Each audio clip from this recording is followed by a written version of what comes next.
Yup, 139, episode 139. We're back, and we're gonna be back. We ain't going nowhere. Welcome, everybody. Quote of the day: no wasted time. 80% of all choices are fear. Most people don't choose what they want. They choose what they think is safe. Bow!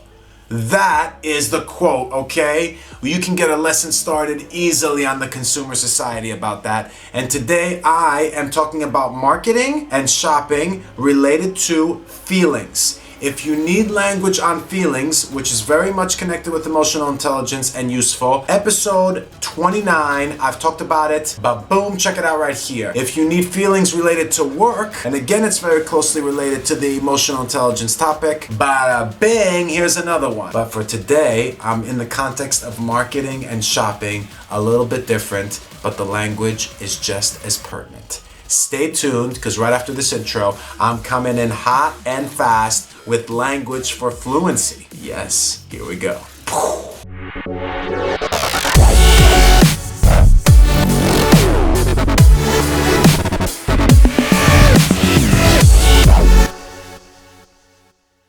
Welcome back! Without further ado, let's get right into the language. I might have to make this a two-part episode because there's too much to cover and I don't want to keep you for too long. Remember, you can rewind if you missed something that I said because I like to talk fast, or if I'm not fast enough for you, just press the speed button in settings below, put it at 1.5, and this video will be done in T-minus 2 minutes and counting now. First two words that I'd like to share with you are disconcerting and unsettling. Most people that I work with never use them, but they're valuable. Okay, when something is disconcerting or unsettling, they're synonyms with very little difference between them.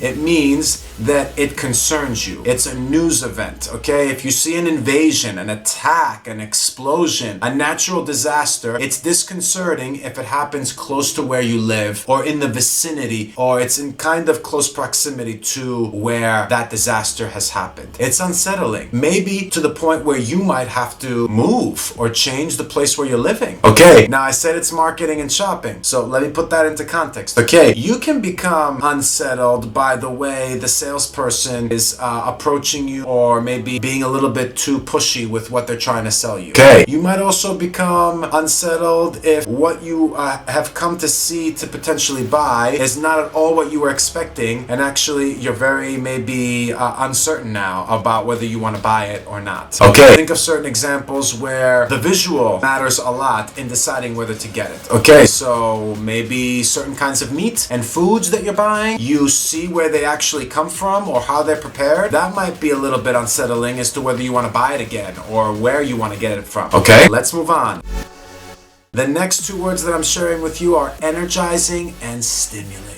Okay, so something that's energizing gives you energy. Something that's stimulating gives you energy, but also like gives you, in a more general sense, other things other than energy related stuff, like enthusiasm or excitement. Okay, or it wakes you up and it makes you pay attention. That's going to be the word that's more appropriate here, stimulating, for that kind of stuff. But anything that has to do with getting your energy up and making you take action, this is going to be energizing. Okay, a coach's speech before a big game is meant to be energizing, not stimulating. But when you're watching a movie and you want to pay attention and not get distracted, then you need something stimulating. Maybe it's conversation. Conversation is very stimulating. That's the word we're going to use typically. Energizing, conversation, not so much, but a speech. A speech definitely can energize you, all right? Something that's motivational, a quote, like I shared with you, this kind of stuff. So even though those words are very similar, they have their subtle differences, okay?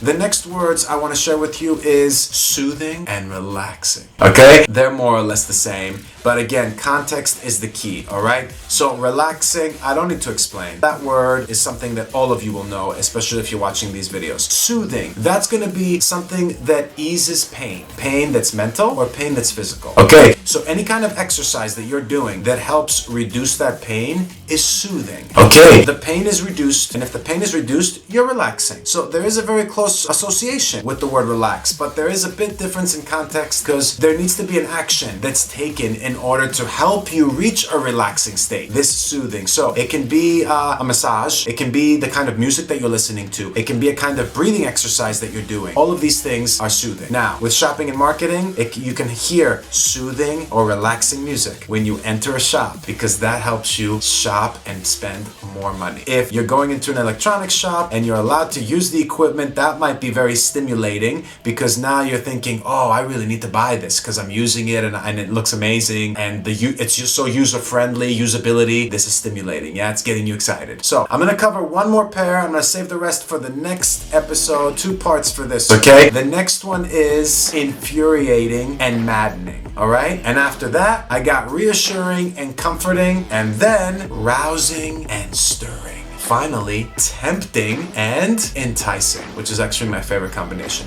But next week, another episode. I like teasing a little bit, as you can see. So hope you found that valuable. Share if you care, and I appreciate your viewership. Remember, I'll be back. See you next time. Take care.